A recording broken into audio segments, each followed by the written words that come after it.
Kita lanjut bahas chapter 21. Nggak usah cacicot banyak bacot, kita langsung masuk aja ke pembahasan. Pada chapter ini kita akan dibawa ke masa lalu dari Raja Vimalacitra yang masih kecil.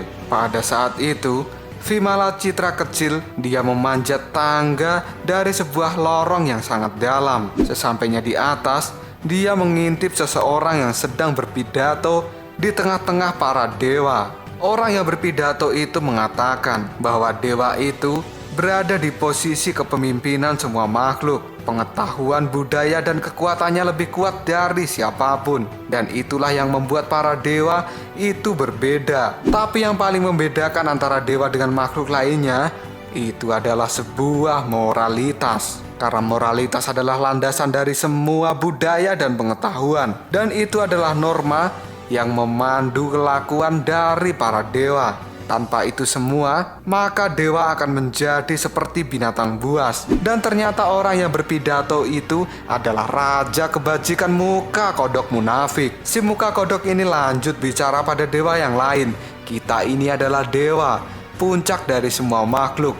Dan kita harus memiliki standar moral yang lebih tinggi. Aku berkhotbah pada kalian setiap hari, berharap kalian dapat memahami dan mengingat apa yang kukatakan. Raja Kebajikan pun juga berkata bahwa saat ini ada beberapa masalah di surga. Dan di masa depan nanti, dia berharap masalah ini akan segera berakhir. Raja Kebajikan juga berharap bahwa khotbahnya bisa dihadiri oleh semua dewa, termasuk dewa dari klan biru. Para dewa yang lain kini tidak setuju dengan apa yang dikatakan oleh Raja Kebajikan, karena dewa klan biru adalah dewa yang kejam. Dan Raja Kebajikan pun kini langsung menyuruh para dewa itu untuk tidak melakukan diskriminasi, karena itu tidak diperbolehkan di istana surga ini. Dan menurut Raja Kebajikan, istana surga adalah tempat bagi para dewa yang memiliki keberagaman. Dan klan biru, mereka itu juga dewa, dan mereka juga harus dihormati, kata Raja Kebajikan. Tapi para dewa yang lain tetap tidak setuju, karena klan biru itu adalah dewa yang tidak bisa diatur, dan mereka mudah menyerang dewa lain. Vimalacitra kecil yang dari tadi mengintip, dia mendengar bahwa para dewa mengatakan bahwa klan biru adalah dewa yang buruk. Mereka selalu menggunakan kekuatan yang mengerikan. Dan di bulan lalu saja, klan biru ini melakukan kekacauan di istana surga. Raja Kebajikan pun kini langsung berkata, aku juga memperhatikan konflik di istana surga baru-baru ini. Itu semua pasti hanya sebuah kesalahpahaman. Tapi meskipun itu adalah sebuah salah paham, para dewa tetap tidak setuju dan mereka merasa tidak aman dengan adanya klan biru. Raja Kebajikan langsung mengatakan, aku mengerti kekhawatiran kalian semua, tapi aku akan menjamin bahwa siapapun yang telah melanggar hukum di istana surga, maka dia akan dihukum tanpa rasa belas kasihan. Tapi di sisi lain, aku minta pada kalian agar tidak dibutakan oleh kebencian pada klan biru, karena klan biru adalah anggota dari surgawi dan dia adalah saudara kita. Sekarang hanya sebagian kecil dari masalah yang terjadi. Kita hanya perlu bersabar dan kesulitan ini pasti akan berlalu. Setelah selesai mengintip, Vimalacitra kecil kini kembali masuk ke dalam lorong itu. Dan ternyata lorong itu adalah jalan untuk menuju ke rumah dari Vimalacitra kecil. Karena saat ini klan biru telah diasingkan di bawah istana surga. Vimalacitra yang kecil dan menemui ibunya. Sang ibu pun kini langsung berkata, apakah kamu secara diam-diam mendengarkan khotbah dari Taisang Lojun? Dan sekarang kamu tidak bisa berhenti memikirkan khotbah itu, kan? Vimalacitra kecil lalu bertanya pada ibunya, ibu, aku tidak tahu apa yang kamu suka dari dirinya. Dia tua dan jelek. Gaya bicaranya juga sok banget. Aku yang mendengarnya merasa jijik dengan kata-kata yang dia ucapkan. Ibu dari Vimalacitra langsung menjawabnya, kamu masih kecil, kamu belum cukup untuk mengerti semuanya. Dia sangat pintar dan baik hati. Dan Vimalacitra kecil langsung menjawab perkataan ibunya, kalau dia baik hati, kenapa dia menolak untuk mengenali kita? Ibunya pun langsung menjawab, aku sudah mengatakan, karena ini adalah masalah identitas. Dia adalah 3 nenek moyang dari para dewa, dan dia menanggung banyak tanggung jawab. Vimala Citra kecil langsung membantah apa yang dikatakan oleh ibunya, dan dia kini berkata, alasan seperti itu adalah alasan seorang sampah. Dia terlalu menutupi dirinya dengan kata kebajikan, dan dia selalu mengatakan pada semua orang agar bertindak jujur. Tapi apa yang dia lakukan selalu bertentangan dengan yang dia katakan, dan dia tidak memiliki keberanian untuk mengakui kita. Dia juga mengatakan bahwa kita tidak boleh membeda-bedakan satu sama lain. Tapi ibu lihat sendiri kan, berapa banyak klan biru yang dihukum oleh peraturan surga. Terakhir kali aku pergi ke taman atas, aku diusir.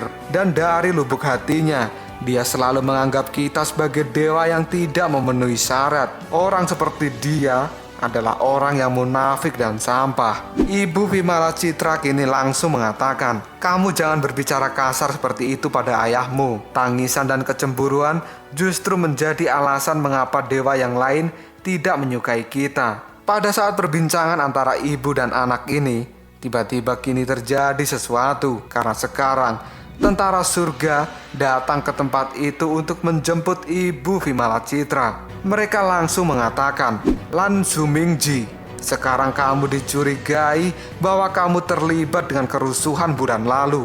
Aku datang ke sini untuk menangkap dirimu sesuai dengan peraturan surga. Penjemputan yang dilakukan oleh prajurit surga itu membuat Vimala Citra dan ibunya menjadi terkejut. Tapi sang ibu juga tidak ingin memberontak dengan aturan yang ditetapkan oleh surga. Dan sekarang, ibu dari Vimala Citra dibawa pergi oleh para prajurit surga. Lalu sang ibu kini menyuruh Vimala Citra untuk meminta bantuan pada ayahnya. Mendengar perintah dari sang ibu, Vimala Citra kecil kini langsung berlari untuk menemui Taisang Lojun. Sesampainya di hadapan dari Taisang Lojun, Vimala Citra kecil kini menangis dan meminta tolong pada Raja Kebajikan untuk menyelamatkan ibunya. Para dewa yang lain kini menjadi terkejut karena seorang anak klan biru telah tiba di tempat itu. Raja Kebajikan pun kini langsung berkata pada Vimala Citra, prajurit surga memiliki akal sehatnya sendiri dalam menangani sebuah kasus. Jika ibumu tidak bersalah, maka dia akan dibebaskan.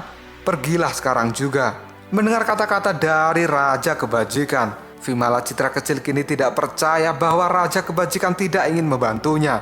Dan Vimala Citra kini langsung mengatakan, ayah, apakah kamu sedang berpura-pura tidak mengenalku? Aku adalah putrimu. Mendengar Vimala Citra berkata seperti itu, Raja Kebajikan pun kini menjadi marah. Dan dia pun kini langsung mengusir Vimala Citra kecil untuk segera pergi dari tempat ini. Vimala Citra kecil yang diusir oleh Raja Kebajikan, dia juga menjadi marah dan langsung mengatakan, apakah kamu takut didengar oleh murid-muridmu bahwa kamu tidak sebaik yang kamu katakan? Raja Kebajikan yang agung, apakah kamu tidak ingin mereka semua melihat sebuah kebenaran bahwa kamu telah menyembunyikan kekasih dan anak harammu di tingkat bawah istana surga? Para dewa yang lain yang mendengar Vimala Citra berkata seperti itu, dia tidak terima dan mengatakan bahwa Vimala Citra telah menfitnah Raja Kebajikan. Vimala Citra pun kini juga langsung marah pada para dewa itu dan mengatakan bahwa murid dari Taisang Lojun ini adalah sampah. Bila mereka tidak percaya dengan sebuah kenyataan, Vimala Citra kecil menantang mereka untuk bertarung, dan para dewa pun kini berniat untuk menangkap Vimala Citra kecil. Vimala Citra yang sudah marah, dia langsung menunjukkan kekuatan dan rambutnya kini menjadi sebuah senjata yang langsung membunuh para dewa di hadapan dari Taisang Lojun. Taisang Lojun yang melihat kelakuan dari Vimala Citra kecil, dia pun langsung menggunakan segel pengikat dan langsung mengikat tangan dan kaki Vimala Citra. Dan saat ini Taisang Lojun akan menghukum Vimala Citra atas apa yang telah ia lakukan. Vimala Citra kecil langsung berteriak pada Taisang Lojun. Dia siap dihukum asalkan ibunya dibebaskan sekarang juga. Dan Raja Kebajikan tidak ada tawar-menawar akan hal itu. Dan saat ini Raja Kebajikan pun langsung mengurung Vimala Citra di penjara es Istana Surga. 10 tahun kemudian, Vimala Citra kecil kini sudah terlihat agak besar dan dia dimasukkan ke dalam penjara Istana Surga selama 10 tahun. Dan kini terlihatlah Jingyi telah datang di hadapan Vimala Citra. Dan Jingyi pun kini langsung berkata, "Putri Vimala Citra, bangunlah, klan biru secara resmi telah memutuskan hubungan dengan para dewa dan pertempuran akan segera dimulai. Aku ingin menyelamatkan semua teman-teman yang telah dipenjara. Lalu kita pergi, tinggalkan Istana Surga ini dan menjalani hidup yang baru." Vimala Citra yang saat ini sudah terlepas dari penjara es, dirinya pun kini berjalan untuk menemui ibunya. Karena sang ibu saat ini masih terikat oleh rantai di penjara es Istana Surga. Vimala Citra pun langsung mendekat pada ibunya dan dia berusaha untuk melepaskan ibu dari rantai itu. Tapi ternyata sang ibu telah meninggal dan Vimala Citra pun kini langsung berkata, "Dia tidak menyelamatkanmu, tapi sebaliknya dia membiarkanmu berada di tempat ini membeku sampai mati." Karena ibunya telah meninggal, Jingyi pun kini langsung mengajak Vimala Citra untuk segera pergi dari tempat ini dan tidak ada waktu untuk bersedih. Mereka pun kini langsung membebaskan para klan biru yang lain.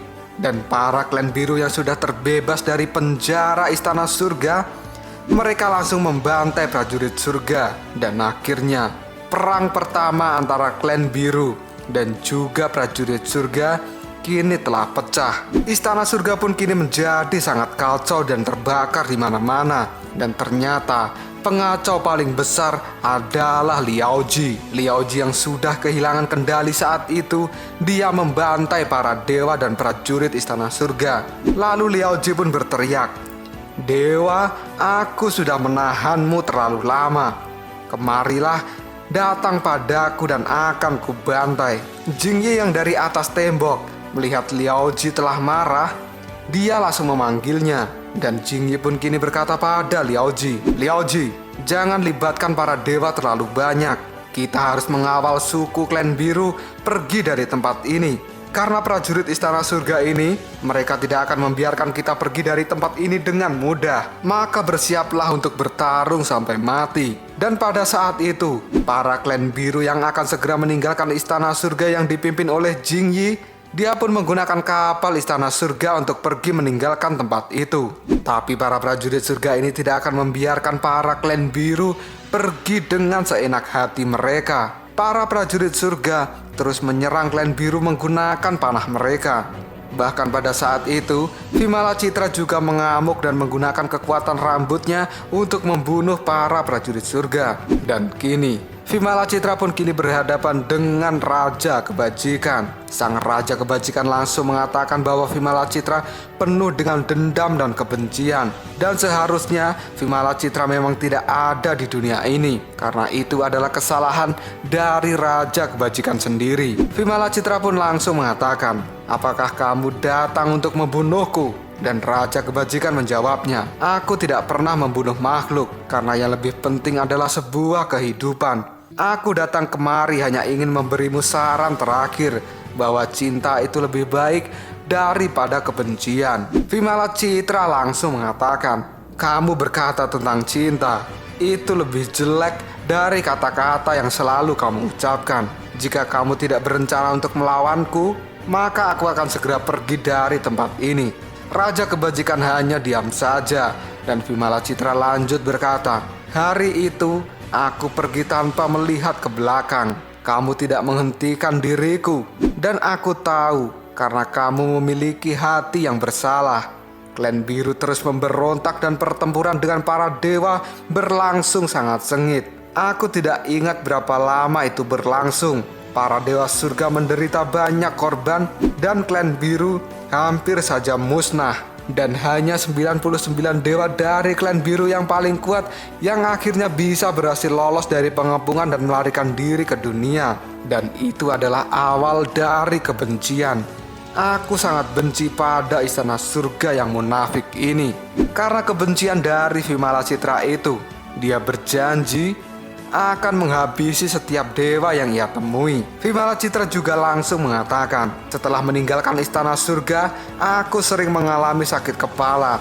Mungkin ini karena kebencian yang terlalu dalam. Tapi menariknya, setelah aku bertemu dengan para dewa dan memakan daging mereka mentah-mentah, rasa sakit di kepalaku langsung menghilang dan menstabilkan emosiku kembali. Jadi sejak saat itu, aku suka makan dewa lebih banyak.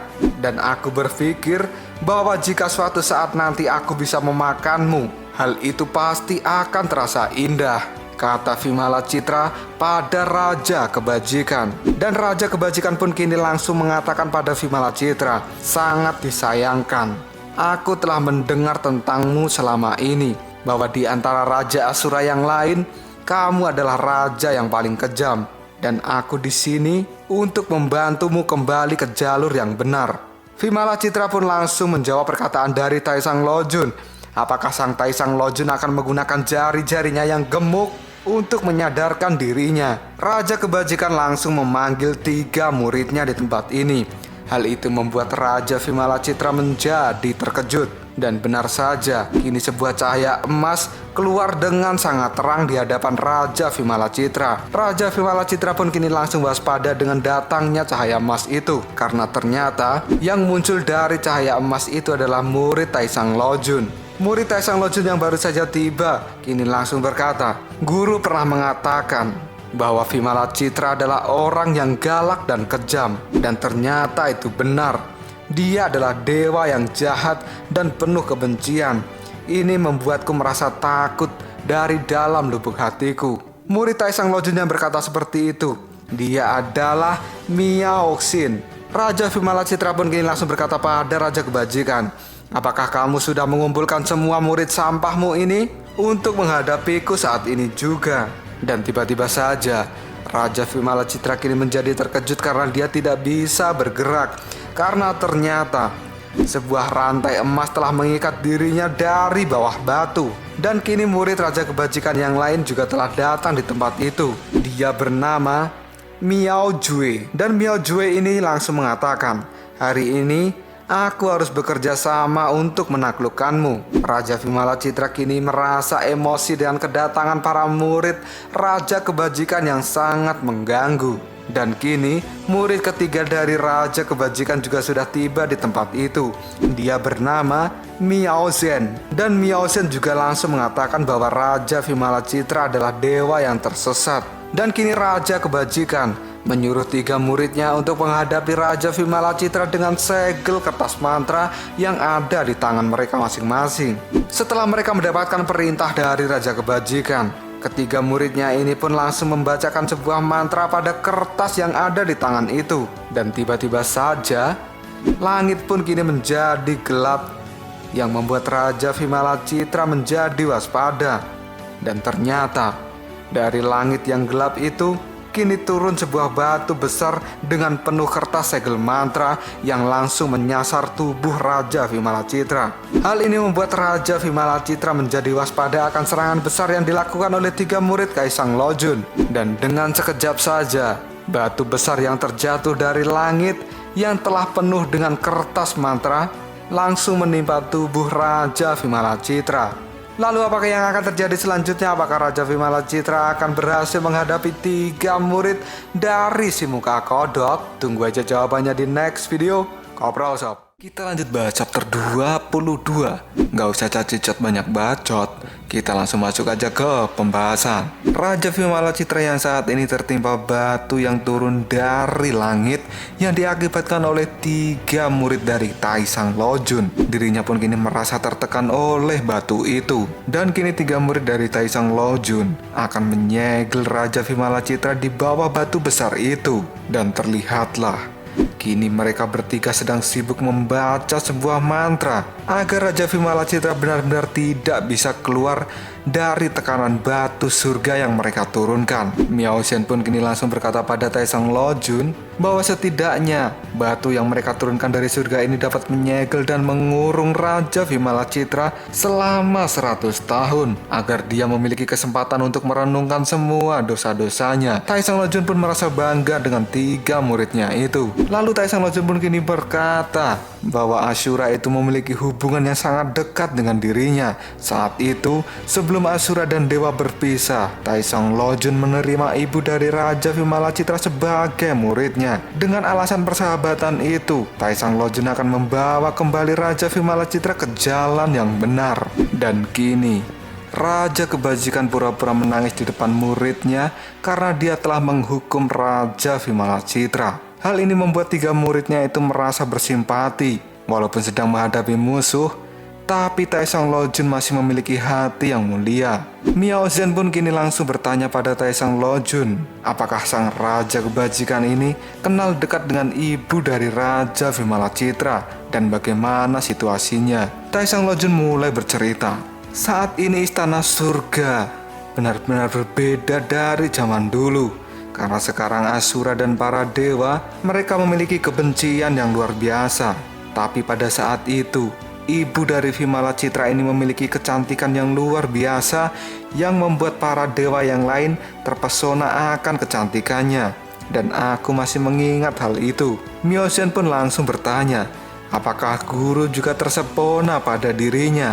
Taesong Lojun menjawabnya, tentu saja tidak. Kemudian Miao Zhen pun kini mulai tertawa dan dia mengatakan, "Hei, guru kebajikan, wajahmu mulai memerah dan aku tahu bahwa kamu sedang berbohong. Yang benar adalah bahwa guru yang terhormat ini sangat terpesona dengan ibunya dan lalu menipunya dengan status yang dia miliki. Karena guru takut ketahuan oleh dewa lain, maka kamu membunuh ibunya begitu saja kan?" Apa yang dikatakan oleh Miao Zhen ini membuat 2 teman lainnya mengatakan bahwa Miao Zhen ini berbicara omong kosong.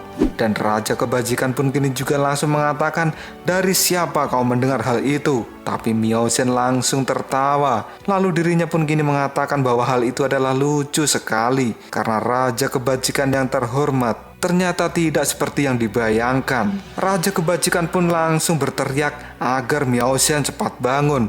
Karena dia tahu bahwa ini bukan Miao Zhen yang sebenarnya. Lalu tiba-tiba saja Miao Zhen pun kini tersadar dan dia mengatakan, "Guru, kata-kata yang kukeluarkan barusan bukan diriku yang sebenarnya. Apa yang telah terjadi padaku?" Karena saat ini Miao Zhen merasakan ada sesuatu berada di dalam mulutnya. Hal ini membuat 2 teman lainnya menjadi panik dan tiba-tiba saja kini lidah Miao Zhen telah terlilit oleh sebuah rambut dan rambut itu pun kini menjalar keluar dari mulut Miao Zhen. Tidak hanya Miao Zhen saja, murid Taesong Lojun yang lain kini juga merasakan hal yang sama. Bahkan kini rambut keluar dari mata mereka.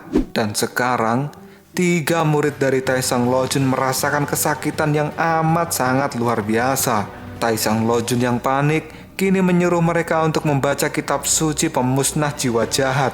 Tapi Miao Zhen pun mengatakan pada Taesong Lojun bahwa dia tidak bisa membacanya saat ini juga. Tiba-tiba saja kertas mantra yang berada di tangan Miao Zhen menjadi terbakar. Begitu juga dengan kertas mantra yang berada di batu penyegel. Setelah kertas mantra itu kini habis terbakar, batunya pun kini menjadi hancur dan Raja Vimalacitra pun kini keluar dari dalam batu itu. Raja Vimalacitra pun kini berkata, "Kura-kura tua yang munafik, tampaknya kamu tidak memahami putrimu ini. Bahkan kekuatan yang sebenarnya kamu juga tidak tahu secara benar. Apakah ketiga murid sampahmu ini kau pikir bisa menekan diriku?" Taesong Lojun kini dibuat kaget karena Vimalacitra bisa berhasil keluar dari kurungan batu yang dikeluarkan oleh 3 muridnya.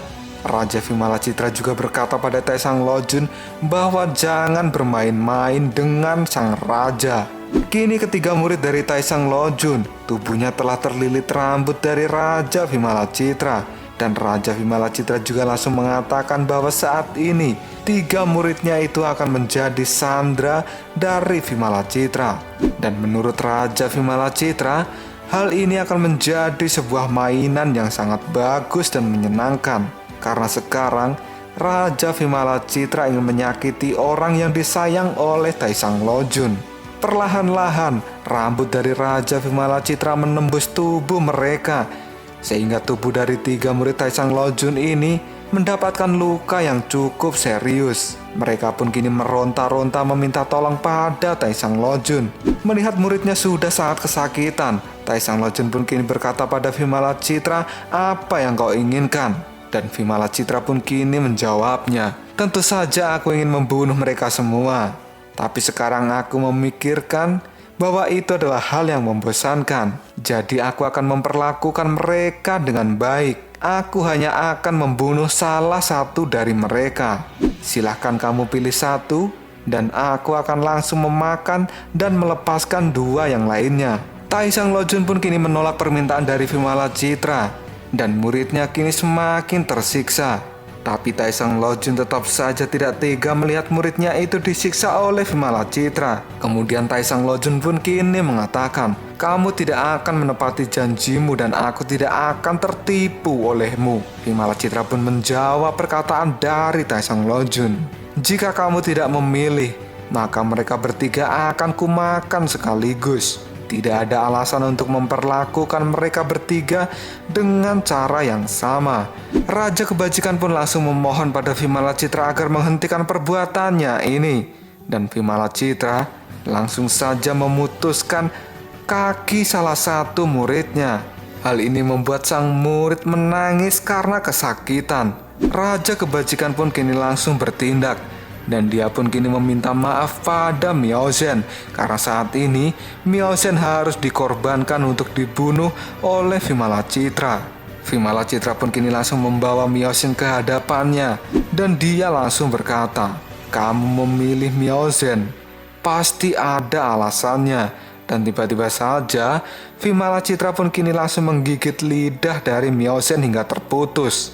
Setelah Vimala Citra merasakan lidah dari Miao Zhen, dirinya pun kini langsung berkata, ketika aku memakannya, aku melihat sebuah ingatan dan ini adalah sesuatu yang bagus. Ternyata dia memiliki semacam hubungan dengan dirimu. Raja Kebajikan pun kini hanya bisa diam saja mendengar apa yang dikatakan oleh Vimala Citra. Dan Vimala Citra pun kini lanjut berkata, Taesang Lojun, ini benar-benar tidak baik.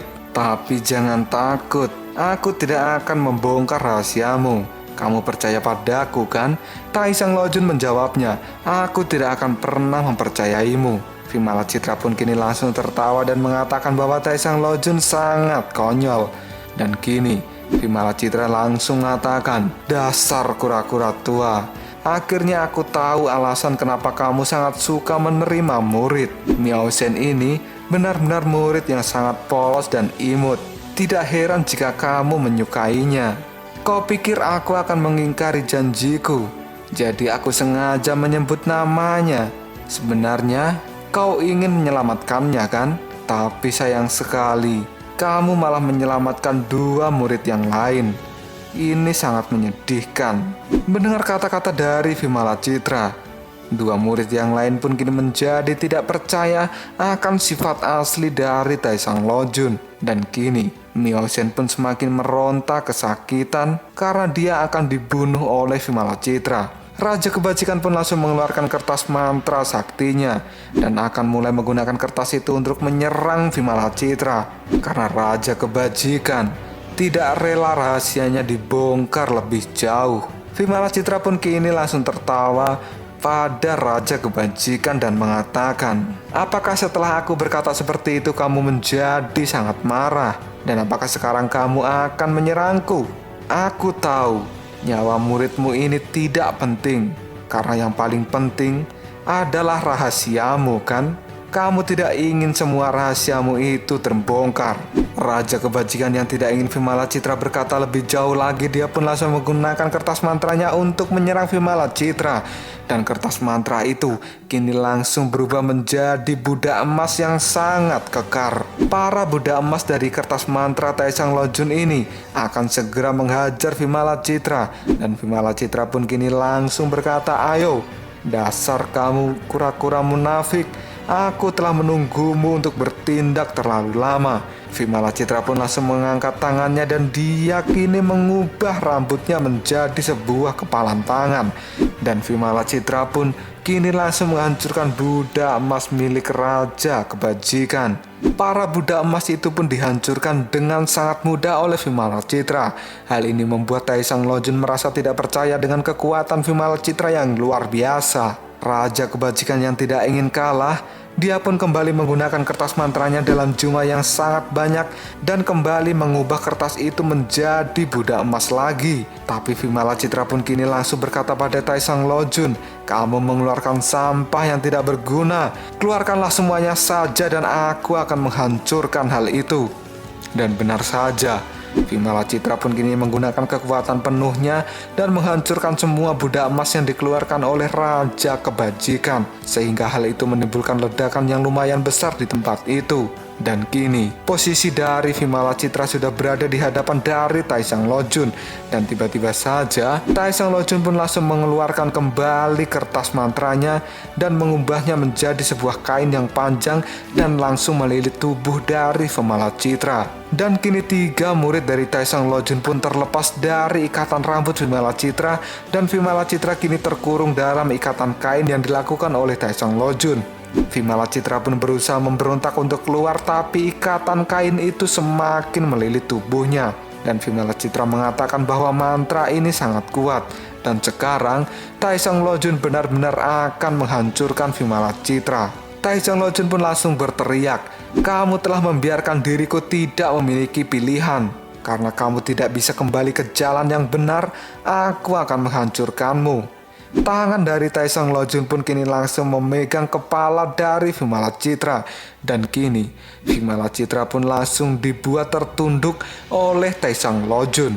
Taesang Lojun pun mulai membacakan mantra, dan dia mengatakan pada Vimala Citra bahwa rasa sakit ini hanya akan sementara, karena setelah ini Raja Kebajikan akan mengubah Vimala Citra menjadi sebuah abu. Raja Kebajikan mengatakan pada Vimala Citra bahwa dia sebenarnya terpaksa dan sangat membenci untuk melakukan pembunuhan, tapi karena kelakuan Vimala Citra sudah di luar batas, Raja Kebajikan harus bertindak karena dia tidak punya pilihan lagi. Tapi sebelum Raja Kebajikan membunuh Vimala Citra, dia pun kini berkata bahwa dia tidak membunuh ibu dari Vimala Citra, karena pada saat itu Mingji atau ibu dari Vimala Citra ini mati karena cinta. Saat Mingji dihukum dan dirantai di penjara es, Raja Kebajikan pergi menemuinya.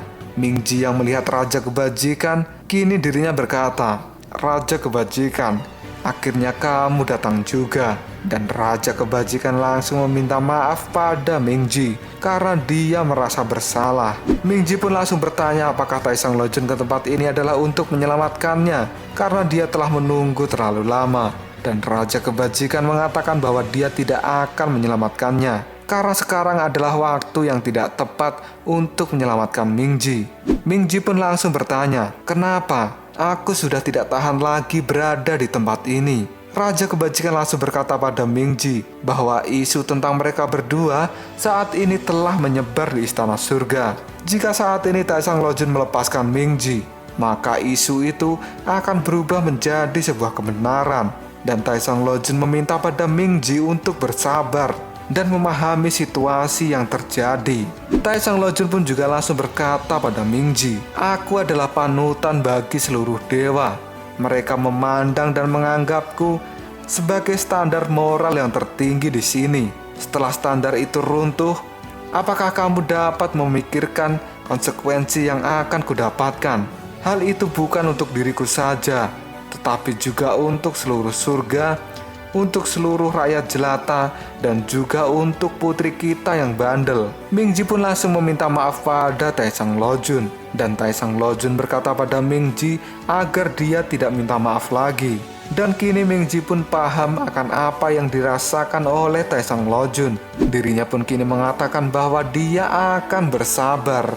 Mingji juga berkata pada Taesang Lojun bahwa dia tidak akan mengungkapkan hubungan mereka pada siapapun. Lalu Mingji meminta pada Taesang Lojun untuk menjaga Vimala Citra di luar sana. Raja Kebajikan pun kini langsung menangis, dan dia berterima kasih atas pengertian dari Mingji, dan dia berjanji akan menjaga Vimala Citra. Raja Kebajikan yang terus bercerita pada Vimala Citra, dia mengatakan, "Ibumu mati karena cintanya untuk diriku.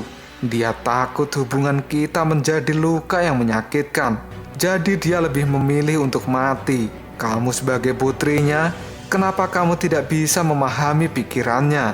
Vimala Citra pun menjawabnya, "Dia bisa memikirkan dan bisa memahamimu, tapi kenapa kamu tidak bisa memahaminya?" Raja Kebajikan menjawab, "Kamu dan ibumu terlalu memiliki perbedaan yang sangat jauh." Vimala Citra pun kini langsung tertawa. Hal ini membuat Raja Kebajikan tidak tahu dengan apa yang dipikirkan oleh Vimala Citra, dan dia bertanya, "Apa yang kamu tertawakan?" Vimala Citra langsung menjawabnya, "Aku tertawa karena ibuku yang tersayang adalah wanita yang bodoh dan konyol." Kata-kata dari Vimala Citra ini membuat Taesang Lojud semakin tidak paham dengannya, dan Vimala Citra langsung melanjutkan perkataannya, "Jika kamu adalah satu-satunya standar moral, dan jika semua makhluk hilang, kamu tidak akan memiliki apapun untuk diandalkan. Aku akan membuat semua makhluk jatuh dan mati saat ini." Kemarahan dari Vimala Citra itu membuat kain yang menyegel dirinya kini langsung sobek begitu saja, dan Vimala Citra pun kini langsung meninju tubuh Taesang Lojun sampai tertembus. Vimala Citra juga mengatakan bahwa dia akan membunuh Taesang Lojun saat ini juga. Lalu apakah yang akan terjadi selanjutnya? Apakah Taesang Lojun akan benar-benar mati oleh serangan yang dilakukan oleh Vimala Citra? Jika kalian penasaran, tunggu aja jawabannya di next video. Kopral Sob. Kita lanjut bahas chapter 23. Nggak usah cacicot banyak bacot, kita langsung masuk aja ke pembahasan. Raja Vimala Citra yang sudah terlepas dari ikatan yang dilakukan oleh Raja Kebajikan, dan kini dirinya pun menyerang Raja Kebajikan dengan sebuah tinjuan yang menembus tubuh dari Raja Kebajikan ini. Hal ini dilakukan karena Raja Vimala Citra marah saat Raja Kebajikan berbicara tentang ibunya. Kali ini Raja Vimala Citra pun mengatakan bahwa kemarahannya ini telah sangat besar dan dia akan memakan 10 dewa. Dan bahkan Raja Kebajikan tak akan bisa menahan Raja Vimala Citra kali ini. Raja Kebajikan yang sudah terluka, dirinya pun kini langsung merangkul Raja Vimala Citra dan memanggilnya, "Putriku, ini adalah waktu yang paling dekat antara kamu dengan diriku. Ada beberapa hal yang hanya ingin aku katakan saat ini padamu. Di masa lalu, aku memang ingin membunuh dirimu, dan aku memiliki peluang yang sangat banyak. Tapi aku tidak melakukan hal itu karena aku mencintaimu. Kamu adalah Asura yang terkuat, dan aku percaya itu karena kamu mewarisi darahku. Sampai batas tertentu, aku juga bangga dengan dirimu." Ini adalah kata-kata dari dalam lubuk hatiku, dan aku tak akan bisa membiarkan siapapun mendengarnya. Tapi sangat disayangkan bahwa keberadaanmu selalu menjadi bencana dan akan menghilangkan reputasi besar yang kumiliki. Maafkan aku harus melakukan ini pada dirimu. Tiba-tiba saja Raja Vimala Citra pun kini merasakan dirinya tidak bisa bergerak, karena ternyata tubuh dari Raja Kebajikan kini telah menjadi batu yang sangat berat. Sampai-sampai tangan Raja Vimala Citra kini tidak bisa dilepaskan dan dia terjatuh akibat tidak bisa menahan beratnya batu kodok itu. Kemudian Raja Kebajikan yang asli, kini dirinya muncul di atas Raja Vimala Citra, dan sang Raja Kebajikan kini mengatakan bahwa dia akan mengalahkan Raja Vimala Citra saat ini juga. Karena bagaimanapun juga, Raja Kebajikan menganggap kekuatan dari Raja Vimala Citra ini tidak akan bisa menandingi dirinya. Karena aku adalah salah satu dari 3 dewa kuno, kata Raja Kebajikan. Raja Vimala Citra pun langsung mengatakan bahwa Raja Kebajikan benar-benar seekor kodok yang munafik. Dia pun kini menjadi sangat marah, tapi dia juga tidak bisa melepaskan tangannya dari batu kodok ijo. Raja Kebajikan pun kini langsung mengangkat kipasnya, dan dia pun kini menciptakan sebuah segel batu yang sangat besar sekali. Raja Vimala Citra pun kini menjadi kaget dengan apa yang akan dilakukan oleh Raja Kebajikan, karena tiba-tiba saja puluhan segel batu ini terus menimpa dirinya dan akan kembali mengurung Raja Vimala Citra di bawah segel batu itu. Kita langsung akan dibawa flashback ke masa lalu dari Raja Vimala Citra kecil. Pada saat itu, di sebuah taman, Raja Vimala Citra kecil sedang mendengarkan pembicaraan antara Raja Kebajikan dengan ibunya. Kala itu Raja Kebajikan mengatakan pada Mingji bahwa sangat beresiko jika Vimala Citra sekarang disekolahkan di Akademi Istana Surga. Karena pada saat ini Raja Kebajikan adalah panutan dari para dewa, dan dia tidak ingin hubungan antara dia dengan Mingji ini terungkap. Tapi Mingji tetap bersikeras karena dia tidak menginginkan Vimala Citra hidup tanpa sebuah pendidikan. Raja Kebajikan pun mengatakan, "Mingji, tolong mengerti aku dan bersabarlah." Mingji pun menjawabnya, "Kamu tahu kan, saat ini hubungan antara klan biru dengan para dewa itu tidak baik, dan ini benar-benar rumit." Raja Kebajikan hanya menjawabnya, "Aku akan memikirkan tentang hal itu." Kemudian Mingji memohon pada Raja Kebajikan agar dia tidak membiarkan Vimala Citra menderita. Raja Kebajikan pun menjawabnya, "Tentu saja tidak, karena dia adalah putriku. Aku tidak akan peduli tentang apapun, dan aku akan menjaganya dan akan memberikan yang terbaik untuk dirinya." Dan kini, segel batu yang dikeluarkan oleh Raja Kebajikan telah 100% menutup Raja Vimala Citra di bawahnya. Dan tempat ini akan menjadi kuburan bagi Raja Vimala Citra. Raja Kebajikan pun langsung mengatakan, "Anak perempuanku, kamu sekarang bisa tidur dengan tenang di bagian bawah dari menara ini." Setelah mengatakan seperti itu, Raja Kebajikan pun kini langsung mengambil 3 muridnya dan diletakkan di lantai menara. Kondisi mereka bertiga sangat mengenaskan akibat serangan yang dilakukan oleh Raja Vimala Citra. Myozen pun kini langsung meminta tolong pada Raja Kebajikan. Kemudian Raja Kebajikan kini langsung berkata pada Myozen, "Myozen, tahukah kamu, dia sebenarnya punya banyak kesempatan untuk membunuhmu. Tapi kenapa dia tidak melakukan hal ini? Karena ini adalah pertempuran moral. Dia sudah merencanakannya. Dia memfitnahku dan menciptakan kecurigaan antara dirimu dengan diriku. Kemudian kamu dibiarkan hidup agar dirimu menyebarkan isu-isu yang telah ia ceritakan. Dia telah menggunakanmu untuk memukulku karena dia tahu bahwa aku sangat mementingkan reputasi." Raja Kebajikan sengaja berkata seperti itu pada murid-muridnya karena dia takut bahwa gosip ini akan membuat nama baiknya menjadi tercemar di Istana Surga, karena semua yang dia katakan tidak sesuai dengan kelakuannya. Benar-benar dia adalah sosok kodok yang sangat busuk. Dan kini Taesang Lojun serta 3 muridnya masih berbicara sejenak di atas menara yang telah mengurung Raja Vimala Citra. Kita langsung berpindah ke tempat Dewa Rula yang berada di Istana Raja Naga Tianyu. Kacang kedelai yang telah disebarkan oleh Raja Naga Tianyu pada Dewa Rulai, kini kacang itu pun tumbuh dengan cepat dalam jumlah yang sangat banyak, dan terlihat Dewa Rulai ada di tengah-tengahnya. Kacang kedelai yang tumbuh itu adalah teknik penyembuhan dari Raja Naga Tianyu. Semakin besar kacangnya tumbuh, maka semakin cepat penyembuhan yang dia lakukan. Sambil menyembuhkan diri, Dewa Rulai kini mendapat penglihatan tentang masa lalunya. Pada saat itu dia sedang terluka parah karena bertarung dengan klan Ashura. Tubuh dan tangan dari Dewa Rulai dipenuhi dengan banyak darah, dan dia pun dikeroyok oleh para klan Ashura yang akhirnya membuat Dewa Rulai ini meninggal. Dan kejadian itu tetap menjadi ingatan Dewa Rulai sampai saat ini. Kini Raja Naga Tianyu telah kembali dari medan peperangan. Adiknya pun kini langsung menyambut Raja Naga Tianyu dan mengatakan, "Bagaimana keadaan di luar sana?" Raja Naga Tianyu pun menjawabnya, "Situasinya masih sama saja.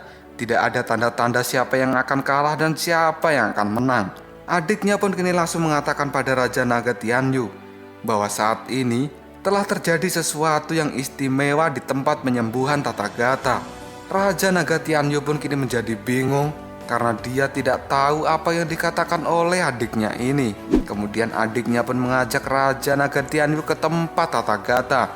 Dan benar saja, sesampainya di sana, Raja Naga Tianyu kini menjadi terkejut karena kacang kedelai yang dia gunakan untuk menyembuhkan Tathagata kini telah menjadi sebuah pohon raksasa. Adiknya pun langsung berkata, "Ini adalah terapi benih yang kakak laki-laki buat. Tapi ini adalah pertama kalinya Aku melihat benih ini tumbuh begitu besar dan tinggi. Raja Naga Tianyu yang tidak percaya dengan apa yang dia lihat saat ini, dirinya pun juga langsung mengatakan, "Tata Gata dari surga."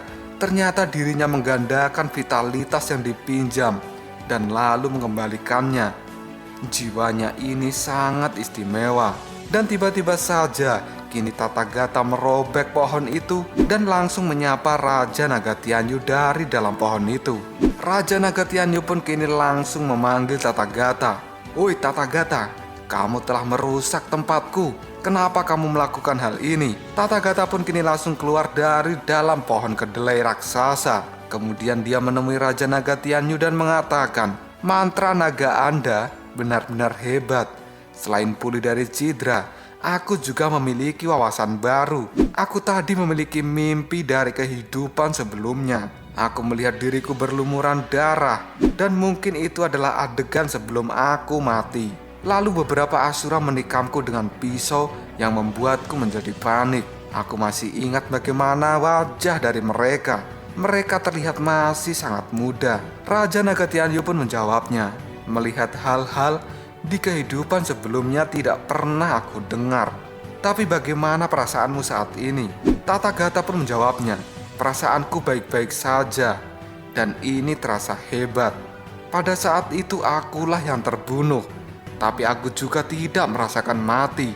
Raja Naga Tianyu pun langsung bertanya, "Apakah kamu sekarang akan membalas dendam untuk kehidupanmu sebelumnya?" Tata Gata menjawabnya, "Aku tidak tahu, tapi mungkin saja itu bisa kulakukan." Tata Gata kini langsung bertanya pada Raja Naga Tianyu bagaimana keadaan perang saat ini. Raja Naga Tianyu pun menjawabnya bahwa saat ini peperangan masih sama saja. Tidak ada yang akan mundur. Dan akibat peperangan itu, maka lingkungan di sekitar Gunung Tianyu menjadi rusak. Dan pohon-pohon yang besar yang telah Raja Naga Tianyu tanam kini juga banyak yang tumbang. Tata Gata pun kini langsung mengatakan pada Raja Naga Tianyu bahwa dia harus kembali ke medan peperangan. Dan Tata Gata kini juga langsung berlari. Tapi tiba-tiba saja Tata Gata kini berhenti dan membalikkan badan yang membuat Raja Naga Tianyu menjadi bingung. Kemudian Tata Gata kini berlari ke arah Raja Naga Tianyu dan mengulurkan tangannya. Sambil mengulurkan tangan itu, Tata Gata mengatakan terima kasih atas bantuan yang diberikan oleh Raja Naga Tianyu.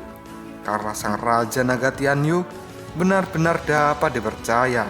Raja Naga pun kini menerima permintaan terima kasih dari Tata Gata. Dan ini adalah simbol kembalinya kepercayaan Raja Naga Tianyu pada para dewa. Tata Gata pun kini tersenyum pada Raja Naga Tianyu dan mengatakan, "Aku harap naga dan dewa akan selalu rukun di masa depan. Ingatlah untuk selalu menjagaku mulai saat ini." Setelah mengucapkan terima kasih dan salam perpisahan pada Raja Naga Tianyu, Tata Gata kini benar-benar pergi ke medan peperangan. Dan kita langsung saja berpindah ke medan peperangan. Saat ini Raja Rahu sedang bertarung dengan sengit melawan Raja Yasha.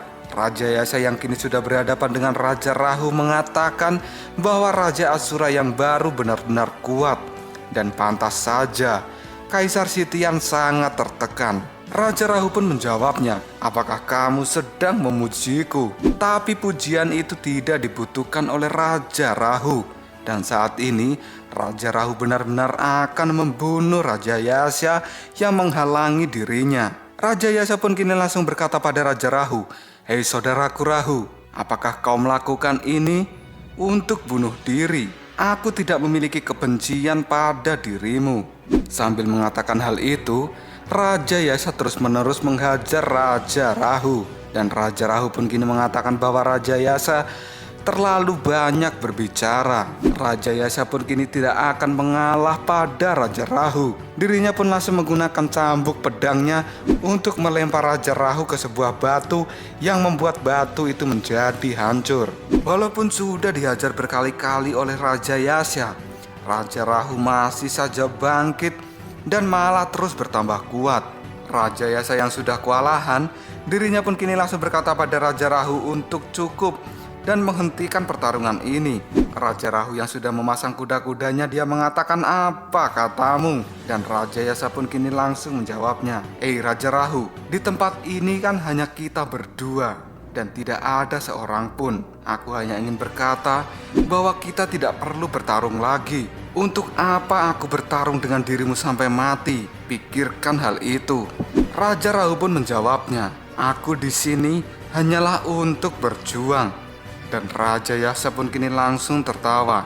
Dia pun juga mengatakan, "Kamu jangan berbicara seperti itu. Aku bertarung di sini hanyalah untuk mendapatkan keuntungan. Istana surga adalah harta karun yang paling besar. Ada banyak hal indah yang tidak dapat kita pikirkan tentang orang-orang di dalamnya. Dalam situasi ini, selama Asura dan hantu Yasa bekerja sama, kita bisa memeras istana surga lebih banyak." Raja Rahu pun tetap tidak tertarik dengan apa yang dikatakan oleh Raja Yasa. Raja Yasa masih saja melanjutkan perkataannya, "Apakah kamu mengerti apa yang kumaksud?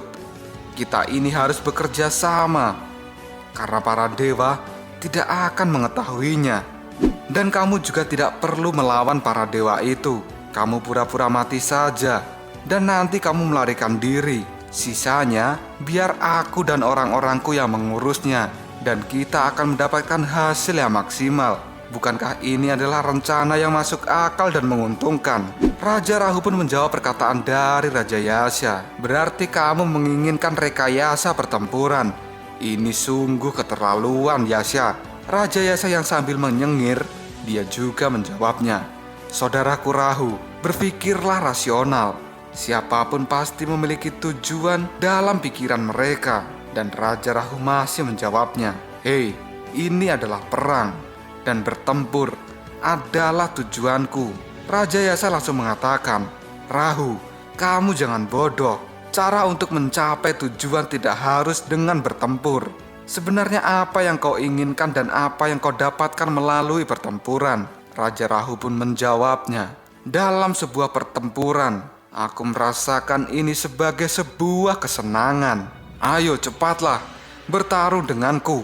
Aku sudah tidak sabar dan aku kesal dengan apa yang kau katakan, Yasa." Kemudian Raja Yasa pun kini langsung memandang Raja Rahu dengan tatapan tajam dan mengatakan dalam hatinya, "Astaga, Raja Asura ini memang benar-benar tidak bisa diajak kompromi. Kenapa aku harus bertemu dan berhadapan dengan pria seperti ini? Aku menyesal." Lalu apakah yang akan terjadi selanjutnya? Apakah Raja Yasa masih bertekad akan menghadapi kemarahan dari Raja Rahu?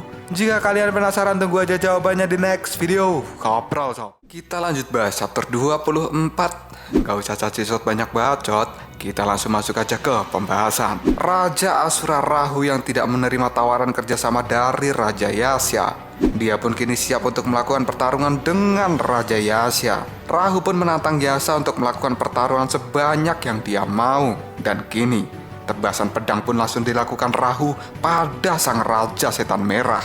Raja Yasa pun menangkis serangan yang dilakukan oleh Raja Rahu dan dia pun kini berkata pada Raja Gila itu, "Ini benar-benar sulit. Tampaknya saudara Rahu telah bangkit dari kematian dan dia telah memasuki keadaan yang disebut delusi." Raja Yasa masih saja membujuk kepada Raja Rahu agar dirinya tersadar dari keadaan ini. Tapi Raja Rahu kini malah berteriak pada Raja Yasa, "Lakukan saja pertarungan ini dan jangan banyak bicara." Kemudian Raja Rahu pun berputar yang membuat Raja Yasa terlempar. Dan kini Raja Rahu terus menyerang Raja Yasa secara brutal.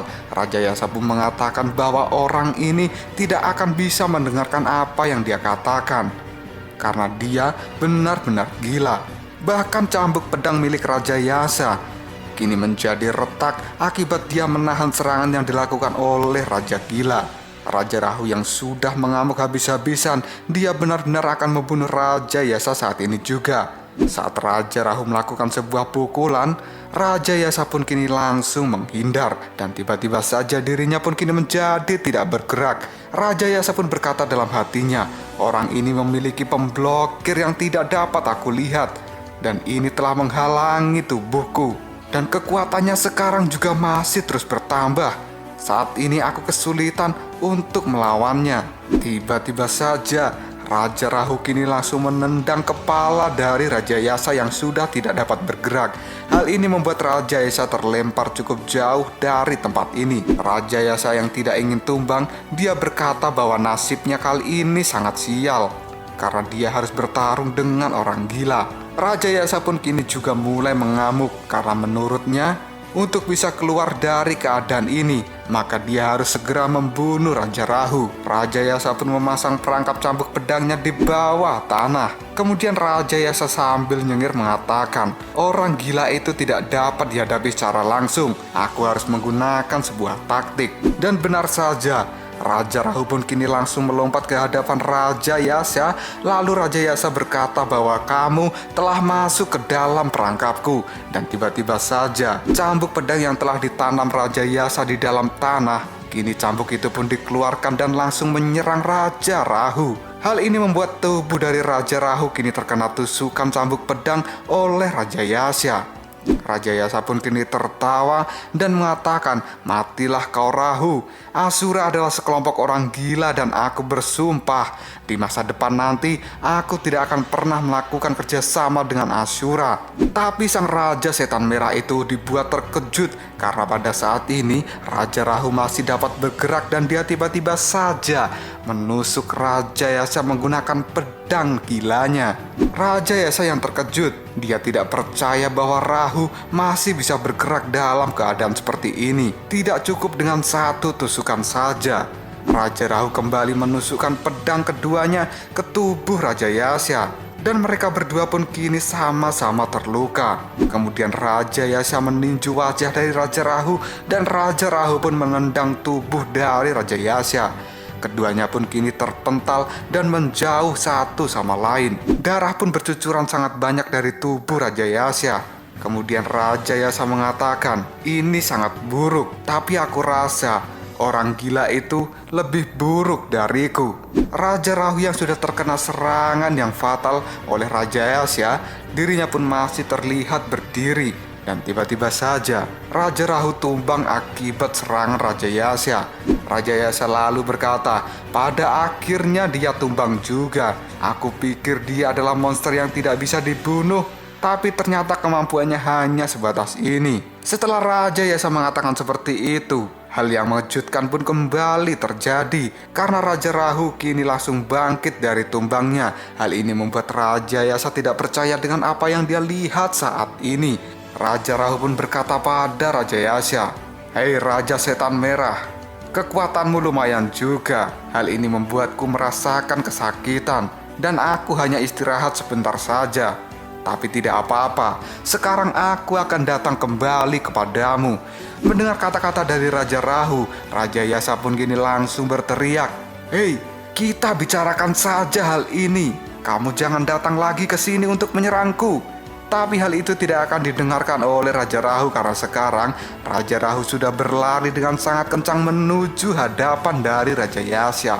Raja Yasa yang menganggap bahwa Raja Rahu sudah tidak bisa diajak berbicara, dirinya pun kembali menggunakan serangan cambuk pedangnya untuk menghentikan langkah dari Raja Rahu. Tapi sang Raja gila ini masih berhasil menangkis serangan yang dilakukan oleh sang Raja Setan Merah.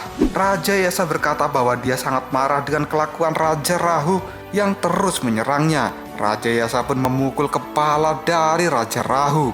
Dia juga berteriak, saudara Rahu, jika kamu tidak mendengarkan alasan, untuk apa kamu bersikeras bertaruh denganku? Aku adalah Raja Klan Yasa dan aku adalah Raja Setan Merah. Jika kamu tidak cukup dengan satu pukulan, maka aku akan menggunakan kedua tanganku untuk memukulmu. Raja Yasa pun menghajar Raja Gila Rahu dengan kedua pukulan tangannya dan tidak akan menghentikan pukulan itu sampai Raja Rahu benar-benar sadar. Pukulan yang dilakukan oleh Raja Yasa itu membuat Raja Gila Rahu kini terbang ke udara dan dengan cepat Raja Yasa menggunakan pedang cambuknya untuk mengikat kaki dari Raja Rahu dan dia pun membantingkan tubuh Raja Rahu hingga membentur tanah sampai hancur. Raja Rahu kini merasa kesakitan akan serangan yang dilakukan oleh Raja Yasa dan tak berhenti sampai di situ. Raja Yasa kembali menggunakan cambuk pedangnya untuk mengikat tangan dari Raja Rahu. Dan terlihatlah kedua tangan dari Raja Rahu kini sudah tidak dapat bergerak akibat ikatan cambuk pedang yang dilakukan oleh Raja Setan Merah ini. Dan saat ini Raja Rahu sudah tidak bisa melakukan serangan pada Raja Yasa lagi. Raja Yasa tidak menyerah untuk menyadarkan Raja Rahu dari delusinya. Dia pun berkata, "Raja Gila Rahu, seriuslah, ini bukan cara yang terbaik. Kamu jangan gila, cepatlah sadar. Aku hanya ingin mendapatkan beberapa keuntungan dari awal sampai akhir, hanya itu saja. Aku akan melepaskanmu sekarang dan kamu berjanjilah untuk tidak mengejarku lagi, oke?" Raja Rahu pun menjawabnya, Raja Yasa, aku ini sudah sangat sadar sekarang. Aku tidak ingin melakukan apapun lagi kecuali bertarung. Jika kamu lepaskan aku berjanji akan segera menyerangmu." Raja Yasa pun kewalahan menghadapi Raja Rahu dan mengatakan bahwa mereka akan mati bersama jika terus melakukan pertempuran seperti ini. Dan Raja Yasa terus memegangi ikatan yang dia lakukan agar Raja Rahu tidak bisa melakukan serangan lagi. Raja Yasa juga bertanya pada Raja Rahu, "Sebenarnya apa keinginan terbesarmu itu?" Raja Rahu menjawabnya, "Bertarung." Dan tiba-tiba saja Kaisar Sitian pun kini muncul dan langsung berkata pada Raja Yasa, "Bagus sekali Raja Yasa." Sang Raja Surgawi itu kini melayang di atas Raja Rahu dan juga Raja Setan Merah. Kaisar Sitian juga menyuruh Raja Yasa untuk tetap menahan ikatan pada Raja Rahu. Raja Yasa yang melihat kemunculan dari Kaisar Sitian, dirinya pun kini juga langsung minta tolong karena Raja Yasa sudah tidak tahan lagi. Dan kini ketiga Raja Surgawi lainnya juga telah tiba di tempat itu. Jenderal Surga Timur kini mengatakan, "Menurut pendapatku, karena aku telah memperhatikan Raja Asura itu, dia memiliki kekuatan untuk mengembalikan lukanya. Dan kekuatan tempurnya tidak akan pernah menurun. Tidak baik saat ini untuk melawannya." Kemudian Jenderal Surga Barat juga mengatakan, "Untuk bisa mengalahkannya, kita harus menghancurkan tubuhnya. Dan itu adalah syarat yang wajib." Jenderal Surga Selatan juga mengatakan, "Satu serangan ini adalah titik penentu menang atau kalah." Kini ketiga Raja Surgawi dan juga Kaisar Sitian, mereka sudah bersiap akan melakukan satu jurus yang bisa menghancurkan apapun, termasuk menghancurkan tubuh dari Raja Rahu. Hal ini membuat Raja Yasa menjadi panik karena Kaisar Sitian mengatakan bahwa jurus ini adalah jurus magis yang hanya bisa dilakukan oleh kekuatan spiritual para raja. Jurus ini adalah jurus penghancur yang dinamakan Arai Tenchu. Mendengar nama Arai Tenchu, Raja Setan Merah kini berteriak agar menunggu bahwa saat ini dirinya masih terjebak dengan Raja Gila Rahu. Sang Raja Setan Merah memohon agar dia pergi dulu dari tempat ini. Kaisar Sitian menjawab perkataan dari Raja Yasa, "Raja Yasa, kamu tidak boleh melepaskannya. Asura itu sangat kokoh. Jika kamu melepaskan, dia akan dengan mudah melompat keluar dari jangkauan Arai Tenchu." Raja Yasa pun kini mengatakan pada Kaisar Sitian, "Hei, apa yang kalian lakukan ini juga akan membunuhku bersama dirinya. Pikirkan cara lain saja." Kaisar Sitian menjawab, "Tidak ada cara yang lebih baik dari cara ini." Raja Rahu kini terlihat masih memberontak agar ikatan itu terlepas, tapi Raja Yasa masih memegangnya dengan sangat kuat. Kaisar Sitian kini berkata, "Aku dapat meyakinkan dirimu bahwa selama Rahu bisa dimusnahkan, akan ada banyak manfaat di masa depan." Raja Yasa menjawab perkataan dari Kaisar Sitian, "Tunggu, Dewa, biarkan aku memikirkannya sebentar." Tapi Kaisar Sitian tetap tidak akan menggunakan cara lain untuk mengalahkan Raja Rahu, karena tidak ada waktu lagi untuk berpikir. Dia pun kini mengangkat pedangnya ke langit. Dan sekarang Arai Tenchu pun juga sudah terbentuk. Raja Yasa dan Raja Rahu kini mengambang akibat kekuatan dari Arai Tenchu. Raja Yasa kini terus berteriak agar dia dilepaskan. Tapi ketiga raja dan juga Kaisar Sitian Mereka terus membaca sebuah mantra untuk menguatkan kekuatan dari Arai Tenchu ini. Raja Yasa yang kini tubuhnya sudah mulai retak akibat kekuatan dari Arai Tenchu, dia memohon agar menghentikan karena dia tidak ingin mati saat ini juga. Tapi kata-kata dari Raja Yasa itu dijawab oleh Kaisar Sitian. Bertahanlah sedikit saja dan jangan lepaskan dia. Ini adalah saat yang terbaik bagi klan Yasa untuk setia pada surga. Mohon mengertilah. Raja Yasa menjawabnya, "Hei dewa, aku melakukan ini untuk kalian dan kalian masih ingin aku setia? Aku benar-benar setia pada surga. Tolong kasihanilah aku dan biarkan aku pergi dari tempat ini dulu." Kaisar Sitian menjawab perkataan dari Raja Yasa, "Pengorbananmu tidak akan pernah dilupakan oleh surga. Status klan Yasa di masa depan tergantung dari kinerja kamu saat ini." Raja Yasa juga langsung menjawabnya, "Masa depan? Kau berkata ini tentang masa depan, tapi hal ini akan membuatku terbunuh. Akankah kesetiaanku pada surga akan menjadi kematian jika aku kehilangan hidupku? Bagaimana para klan Yasa akan peduli dengan apa yang kulakukan saat ini di masa depan? Ini sial sekali. Aku sudah gagal dalam mendapatkan keuntungan dan aku juga harus kehilangan nyawaku. Ini benar-benar bisnis yang rugi." Tubuh dari Raja Yasa dan juga Raja Rahu kini perlahan-lahan akan mulai hancur akibat Arai Tenchu. Raja Yasa kini mengerti sifat asli dari para dewa itu ternyata sangatlah busuk. Kemudian Raja Yasa mengatakan, "Aku sudah tidak bisa melakukan hal ini lagi. Aku masih memiliki istri dan anak-anak yang masih kecil." Dan Raja Yasa kini langsung melemparkan Raja Rahu pada Kaisar Sitian dan melepaskan ikatan cambuk pedang dari tangan Raja Rahu. Sambil melempar itu, Raja Yasa mengatakan, "Orang ini akan kukembalikan saja padamu. Hati-hatilah karena orang ini sangat gila. Tapi untuk Kaisar Surga pasti tidak akan menjadi masalah," kata Raja Yasa sambil tertawa. Dan kini Raja Rahu pun terpental menuju ke arah dari Kaisar Sitian. Tapi meskipun Raja Rahu terlempar dan mengarah pada Kaisar Sitian, tubuhnya kini sudah hancur akibat Arai Tenchu. Lalu apakah yang akan terjadi selanjutnya? Apakah Raja Rahu ini bisa melakukan serangan dengan tubuh yang hancur pada Kaisar Sitian? Jika kalian penasaran, tunggu aja jawabannya di next video. Ngobrol sob. Kita lanjut bahas chapter 25. Gak usah cacicot banyak bacot, kita langsung masuk aja ke pembahasan. Tubuh Raja Rahu yang kini sudah mulai hancur akibat serangan Arai Tenchu yang dilakukan oleh 4 Raja Surgawi. Dan sekarang Raja Rahu sudah meluncur ke arah tubuh dari Kaisar Sitian. Raja Rahu kini akan melakukan serangan pada Kaisar Sitian yang sudah berada di depannya, dan Kaisar Sitian pun juga akan menahan serangan yang akan dilakukan oleh Raja Rahu. Jenderal Surga Timur yang melihat kejadian itu, dia kini mengatakan vitalitas yang sangat mengerikan. Raja Asura sedang berjuang untuk melawan, dan Raja Surga Barat juga mengatakan, "Cepatlah, kita dorong kekuatan Arai Tenchu lebih tinggi. Kita tidak bisa menunggu waktu lebih lama lagi." Jenderal Surga Selatan langsung menjawabnya, "Baiklah." Dan kini Raja Rahu yang tubuhnya sudah hancur, dia akan segera menusuk Kaisar Sitian dan akan mengajaknya bertarung. Kaisar Sitian yang melihat Raja Rahu sudah mulai hancur,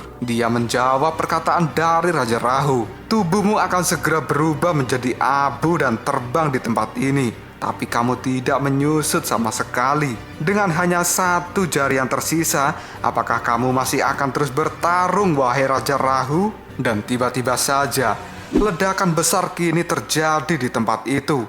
Hal ini membuat Raja Yasa terpental dan dia kini langsung tertawa. Sang Raja Yasa juga mengatakan, "Hei para dewa yang hebat, tolong ingatlah bahwa aku tidak mengkhianatimu, tapi kaulah yang telah mengkhianati diriku." Ledakan besar yang terjadi di medan peperangan membuat semua orang yang berada di situ kini terkejut dengan apa yang mereka lihat. Dan gelombang dari ledakan itu sangat besar dan menimbulkan asap yang sangat tebal. Dan kini badai pasir langsung menyelimuti tempat itu. Yue yang bersembunyi di balik batu mengatakan bahwa kekuatan penghancur ini luar biasa. Dan masih terlihat dengan jelas ledakan yang terjadi belum juga akan mereda. Tetapi Kaisar Sitian kini terlempar dari jangkauan Arai Tenju. Sang kaisar berusaha untuk bangkit kembali dan dia berkata, apakah ini berhasil? Tapi ini tidak akan masuk akal jika dia masih bertahan. Raja Yasa yang sudah tergeletak, dia menjawab perkataan dari Kaisar Sitian.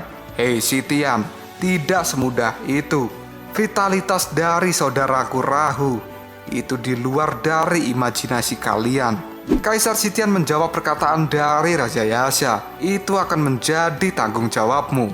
Hei setan merah, jika kamu bisa bertahan sebentar saja, Rahu pasti akan musnah dalam asap. Raja Yasa menjawab perkataan Kaisar Sitian.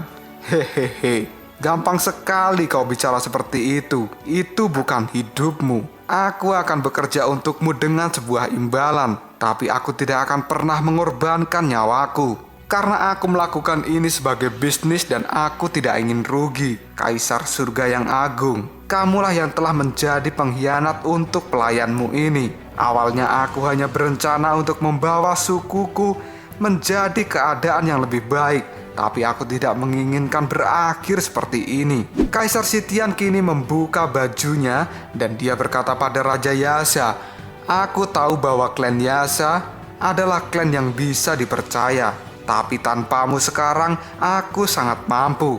Setelah membuka bajunya, Kaisar Sitian kini berjalan untuk mengecek keadaan apakah Raja Rahu sudah mati akibat ledakan Arai Tenju. Dan kini Kaisar Sitian pun melihat Raja Rahu yang masih berdiri di tengah padang pasir.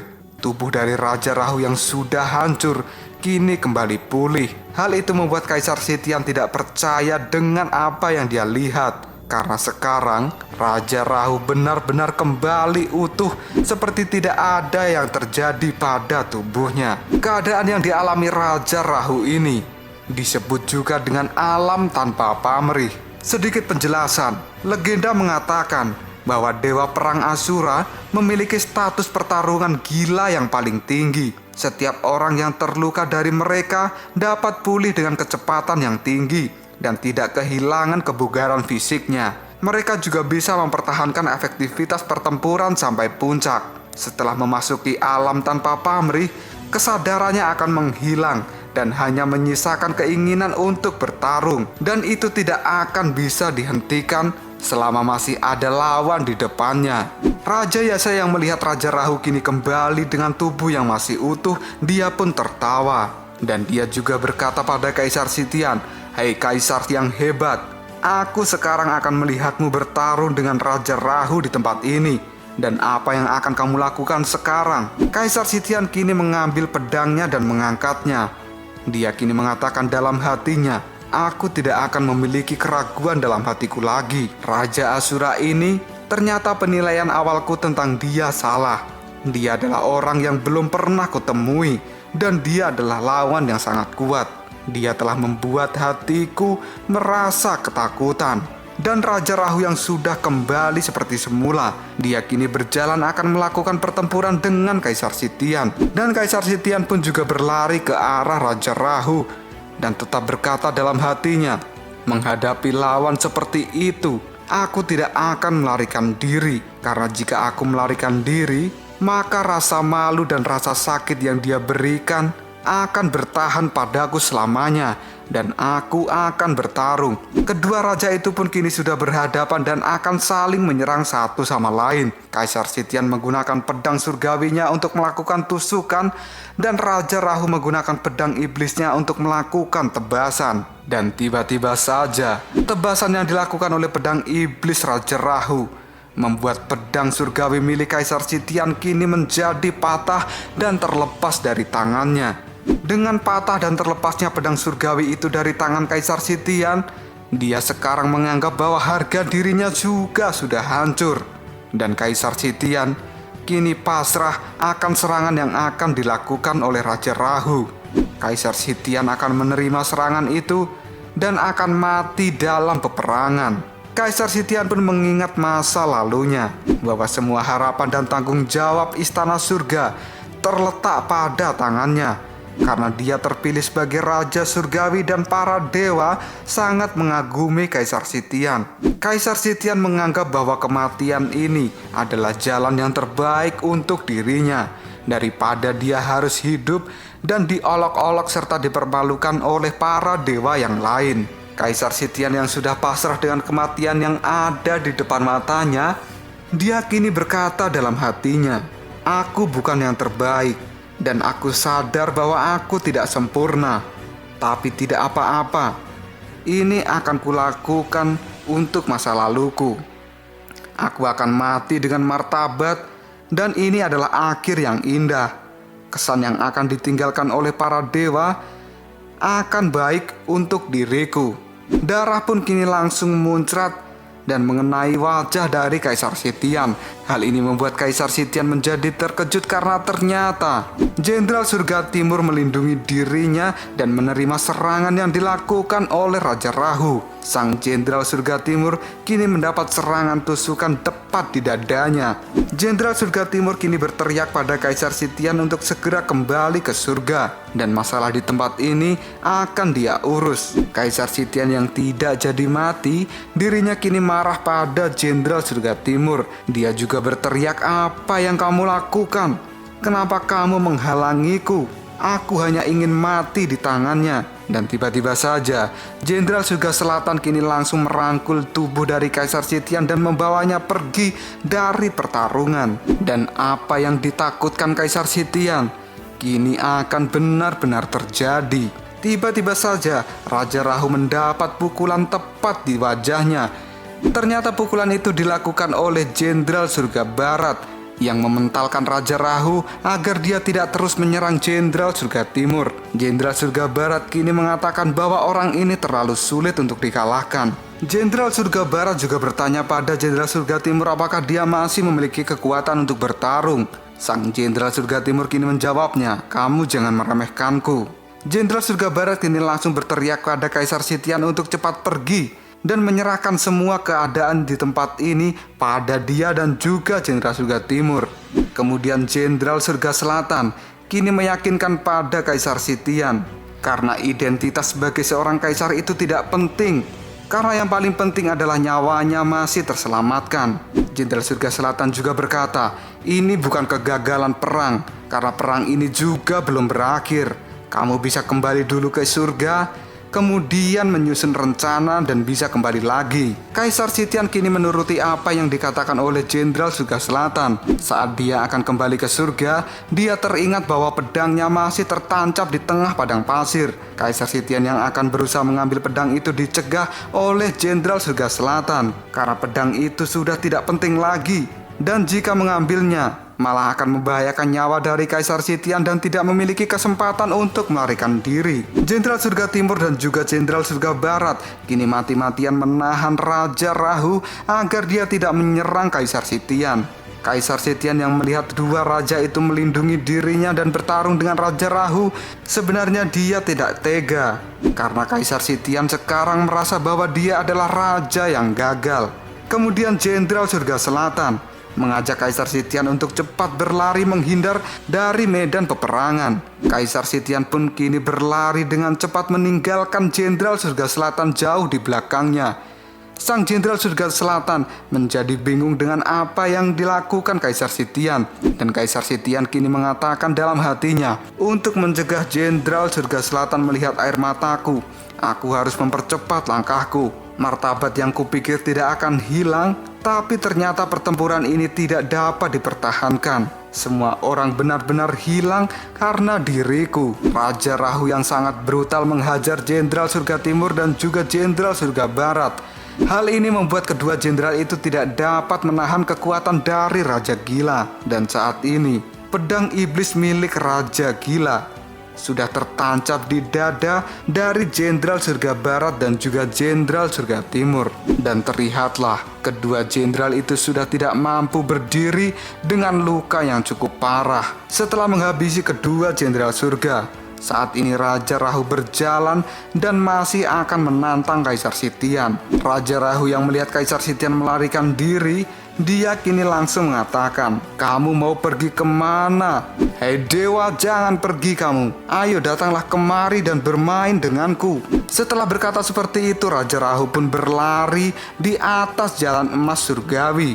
Dia akan benar-benar mengejar Kaisar Sitian. Tapi langkah dari Raja Rahu kini dihentikan karena sebuah anak panah menancap pada punggungnya. Raja Rahu pun kini menoleh dan ternyata dewa dari 13 jenderal kini datang untuk melawan Raja Rahu. Dan mereka tidak akan membiarkan Raja Rahu menuju ke istana surga. Dengan kekuatan penuhnya, para dewa ini akan menghajar Raja Rahu. Prajurit surga juga sudah tiba di tempat itu dan mereka semua akan mengeroyok Raja Rahu. Melihat kemunculan mereka, Raja Rahu pun mengatakan, "Bagus sekali, inilah yang aku butuhkan. Kemarilah, datang dan hibur aku saat ini juga." Lalu apakah yang akan terjadi selanjutnya pada Raja Rahu? Karena dia sekarang akan dikeroyok oleh para dewa. Jika kalian penasaran, tunggu aja jawabannya di next video. Koprol Sob. Kita lanjut bahas chapter 26. Gak usah cicot banyak bacot, kita langsung masuk aja ke pembahasan. Setelah badai pasir menghilang, kini para rakyat Asyura berlari untuk mencari raja mereka. Karena pada saat ini, tiba-tiba saja tentara surgawi mereka semua mundur dari medan peperangan. Fujiyama berkata apakah sang raja bisa bertahan di bawah kekuatan ledakan yang luar biasa. Kemudian Wangu menjawabnya, "Raja kita telah membuktikan dalam pertempuran ini kemampuannya di luar rata-rata. Dan aku percaya bahwa segala sesuatu mungkin saja terjadi saat ini. Raja kita, kekuatannya telah melampaui batas imajinasi yang kita pikirkan. Saat ini kita telah mencapai titik ledakan, tapi kita tidak bisa melihat sang raja dimanapun." Dan tiba-tiba saja, Kiyue pun kini menghentikan langkahnya karena dia menginjak sebuah darah. Dan para Asura pun dibuat terkejut dengan apa yang mereka lihat. Karena sekarang, jalan emas surgawi telah dipenuhi dengan darah dan mayat yang bergelimpangan. Hal itu membuat para rakyat Asura tidak tahu siapa pelakunya. Karena ini adalah pembantaian yang sangat kejam. Kiyue pun mengatakan, apakah yang telah membunuh para dewa ini adalah raja kita? Dan benar saja, dugaan Kiyue ternyata tidak meleset sama sekali. Karena yang telah melakukan pembantaian pada para dewa itu adalah Raja Gila Rahu yang bertaruh sendirian dan membunuh para dewa yang ada di hadapannya. Raja Rahu yang sudah gila akan pertempuran, dia tidak menyisakan dewa satupun di tempat itu. Dan dia juga menghabisi para dewa dari 13 jenderal dewa surgawi. Dan terlihatlah mayat-mayat dari para dewa itu sudah bergelimpangan di mana-mana. Dan banjir darah juga sudah membasahi jalan emas surgawi. Rakyat Asura yang melihat kelakuan dari Raja Rahu, mereka masih saja melongo karena rajanya berhasil membantai para dewa sendirian. Dan ini di luar dugaan dari mereka semua. Saat rakyat Asura akan mendekati rajanya, tiba-tiba saja Wangu kini berteriak, "Jangan pergi ke sana, itu berbahaya.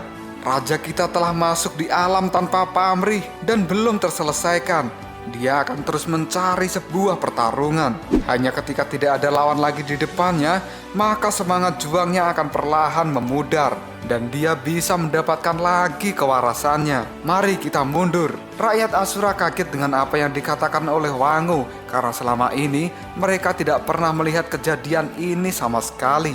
Wangu juga mengatakan bahwa mungkin saja Raja Rahu juga akan terjebak selamanya di alam tanpa pamrih. Kini Raja Rahu menatap tajam ke arah istana surga, karena sekarang istana surga telah tepat berada di hadapannya. Raja Rahu pun mengatakan bahwa dia akan mencari lawan yang lebih hebat di tempat itu.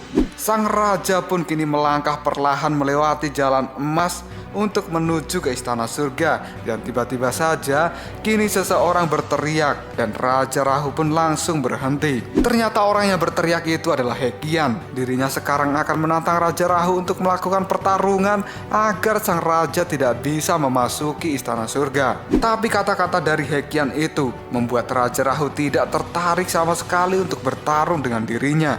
Dan Raja Rahu kini langsung melanjutkan perjalanannya ke istana surga. Hekian yang merasa kesal karena tidak dianggap oleh Raja Rahu, dia pun marah dan berteriak, "Hei Raja Asura, apakah kamu tidak memandangku sama sekali? Aku akan menjadi lawan yang layak untuk dirimu." Setelah berkata seperti itu, Hekian pun berlari dan melompat akan menyerang Raja Rahu dari belakang. Karena dia yakin sebagai bagian dari 13 jenderal surgawi, dia sangat mampu melawan Raja Rahu. Raja Rahu langsung mengibaskan tangannya dan akan membunuh Hekian dengan satu pukulan. Tapi tiba-tiba Raja Rahu dibuat terkejut karena Hekian sudah tidak ada di tempat itu. Ternyata Hekian diselamatkan oleh seseorang yang langsung berkata pada dirinya, "Ya, meskipun kamu adalah 13 jenderal surga dan tugasmu untuk mempertahankan istana surga, tapi menjaga hidupmu itu juga sangat penting." Karena ternyata orang yang menyelamatkan Hekian itu adalah Tathagata. Hekian pun langsung memberikan hormat pada Tathagata. Kemudian Tathagata menyuruh Hekian untuk beristirahat dan dia juga meminta maaf karena datang terlambat. Tathagata pun berkata pada Hekian bahwa urusan tentang Raja Rahu akan diambil alih oleh dirinya. Hekian pun menyuruh Tathagata untuk berhati-hati karena Rahu adalah orang yang sangat kuat. Dan Tathagata langsung menjawab perkataan dari Hekian, "Aku sudah tahu karena sebelumnya aku telah melawan dirinya." Tathagata pun kini langsung berjalan menuju ke hadapan dari Raja Rahu. Kemudian Rahu yang melihat Tathagata, dirinya pun kini berkata, "Apakah kamu adalah dewa? Tapi kamu terlihat berbeda dari dewa yang lain." Tathagata pun menjawab perkataan dari Raja Rahu, "Raja Asura Rahu, aku mengagumimu karena kamu telah berjuang sampai titik ini. Tapi perbuatanmu membunuh itu terlalu parah. Bahkan seorang prajurit surgawi juga telah kau bantai habis-habisan." Raja Rahu menjawab perkataan dari Tathagata, "Aku memberi mereka kehormatan tertinggi dan para prajurit surga ini telah aku kirim untuk menjadi seorang bintang." Tathagata dengan santai menanggapi perkataan dari Raja Gila. "Apakah kamu sudah kecanduan untuk berkelahi? Apa yang kamu lakukan itu telah melampaui batas ruang lingkup dari suku yang kamu bela." Raja Rahu juga langsung menjawabnya, "Aku tidak peduli tentang ini. Semua orang ketika masih memiliki kekuatan, aku akan menantangnya dan aku tidak akan berhenti." Tathagata menjawab perkataan dari Raja Rahu, "Raja Asura, jika semua dewa kamu bunuh, lalu apa yang akan kamu lakukan setelahnya?" Raja Rahu menjawab perkataan dari Tathagata, "Yang aku lakukan adalah mengajak bertarung dan membunuh semua yang masih bisa bergerak." Setelah mengatakan seperti itu, Raja Rahu pun kini menantang Tathagata untuk bertarung. Tathagata yang sekarang melihat Rahu seperti itu, dia merasakan bahwa Rahu ini bukanlah Rahu yang ia temui sebelumnya. Tathagata pun langsung memegang pundak dari Raja Rahu dan mengatakan, "Hai Raja Rahu, aku akan sangat menyesal memberitahumu tentang hal ini. Karena saat ini, aku akan menjadi lawan terakhirmu dan kamu akan gagal." Raja Rahu pun tersenyum dengan kata-kata yang diucapkan oleh Tathagata. Dan dia juga merasa bersemangat. Tathagata pun langsung melakukan sebuah pukulan. Dan pukulan itu pun juga langsung ditahan oleh Raja Rahu menggunakan kedua tangannya. Mendapat pukulan yang keras dari Tathagata, Raja Rahu kini menjadi terkejut. Karena pertahanan dirinya kini bisa ditembus oleh tinju yang dilakukan oleh Tathagata. Dan bahkan perlindungan udara yang telah dibekukan oleh Raja Rahu mampu dihancurkan oleh Tathagata dengan sangat mudah. Dan Tathagata pun kini kembali meninju Raja Rahu sekuat mungkin yang membuat Raja Rahu terlempar cukup jauh. Hekian yang melihat kekuatan dari Tathagata, dia kini menjadi kaget dengan kekuatan asli yang dimiliki oleh Tathagata ini. Kemudian Tathagata yang tidak ingin berhenti, dia mengejar Raja Rahu yang sudah terlempar dan terus menghajarnya sampai-sampai Raja Rahu tidak diberi kesempatan untuk melawan. Tapi Rahu yang juga tidak ingin pasrah begitu saja dihajar oleh Tathagata.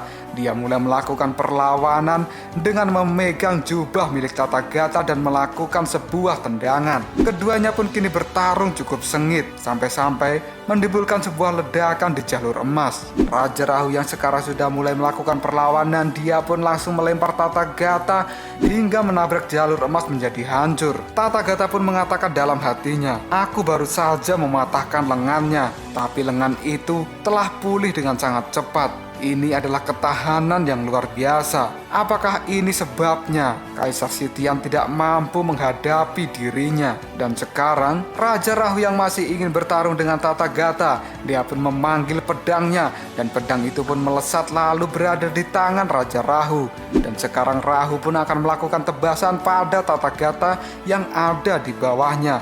Raja Rahu juga mengatakan, "Kekuatanmu sungguh luar biasa. Kamu lebih menarik dari lawanku sebelumnya. Semangat juangku juga telah membara lebih tinggi. Datanglah padaku dan puaskan aku dalam pertarungan." Tathagata yang melihat kekuatan dari Raja Rahu semakin bertambah, dirinya pun menggunakan tubuh emasnya dan langsung mengatakan dalam hatinya, "Alam tanpa pamrih, hal ini belum pernah kulihat sebelumnya. Tapi yang harus kulakukan sekarang adalah aku akan membiarkan Rahu menemukan titik batasnya." Kita langsung berpindah ke pertarungan Raja Bandi dan juga Dewa Sasin. Raja Bandi yang sudah terikat oleh rantai yang dilakukan oleh Dewa Sasin, kini Raja Bandi akan tetap melakukan perlawanan dan membunuh Dewa Sasin. Raja Bandi juga mengatakan, "Sasin Guanyin, lihatlah, terlepas dari kekuatan, kecepatan, dan daya tahan, tubuh Asuraku ini terlihat sempurna. Apakah kamu tidak ingin menjebakku dalam perangkap mantramu?" Dewa Sasin pun menjawab perkataan dari Raja Bandi, "Hei Raja, kamu memang menang. Tapi bagaimana kamu menyebut dirimu ini sempurna?" Raja Bandi tertawa dengan apa yang dikatakan Dewa Sasin, dan dirinya kini juga bertanya, "Sekarang kematian sudah dekat padamu, tapi kamu masih saja keras kepala. Coba beritahu aku, di mana kelemahanku?" Dewa Sasin pun menjawabnya, "Kelemahanmu adalah kamu tidak tampan, dan itu tidak selaras dengan kepribadianmu." Mendengar kata-kata dari Dewa Sasin, Raja Bandi kini menjadi melongo, dan Raja Bandi pun kini langsung melepaskan tangannya yang mencekik Dewa Sasin. Lalu Raja Bandi kini mengatakan dalam hatinya, apakah aku jelek?" Dewa Sasin yang sudah dilepaskan oleh Raja Bandi, dia pun langsung menghilangkan segel dimensi lain, dan mereka berdua kembali ke medan peperangan saat ini. Dan terlihatlah Raja Bandi pun kini berdiri di samping Dewa Sasin yang sudah pingsan. Raja Bandi yang melihat Dewa Sasin pingsan di depannya, dia kini mengatakan, "Ini adalah perasaan dari hatiku. Dia telah mengatakan intinya, bahkan diriku sendiri membenci tubuhku ini. Jadi bagaimana aku bisa bertarung? Bahkan jika aku menang, ini tidak ada gunanya. Dia adalah seorang dewa yang mengenalku dengan cara seperti ini." Setelah mengatakan seperti itu, kini mode tubuh jantan dari Raja Bandi berangsur-angsur menghilang, dan dirinya kini sudah berada di tubuh perempuannya lagi. Raja Bandi pun kini juga mengatakan bahwa dia tidak akan menggunakan tubuh Kakusura ini, dan tubuh Kakusuranya tidak akan pernah muncul lagi selamanya. Raja Bandi pun kini melihat ke istana surga, karena sekarang istana surga telah berangsur-angsur turun dari langit. Dan Raja Bandi pun mengatakan, itu adalah istana surga. Kenapa dia jatuh dan turun sampai level ini? Ini adalah situasi yang tidak biasa, dan tampaknya sesuatu yang menarik telah terjadi, kata Raja Bandi. Lalu apakah yang akan terjadi selanjutnya? Apakah Raja Bandi ini akan membunuh Dewa Sasin? Dan apakah Raja Rahu bisa mengalahkan Dewa Tathagata? Jika kalian penasaran, tunggu aja jawabannya di next video. Ngobrol sob.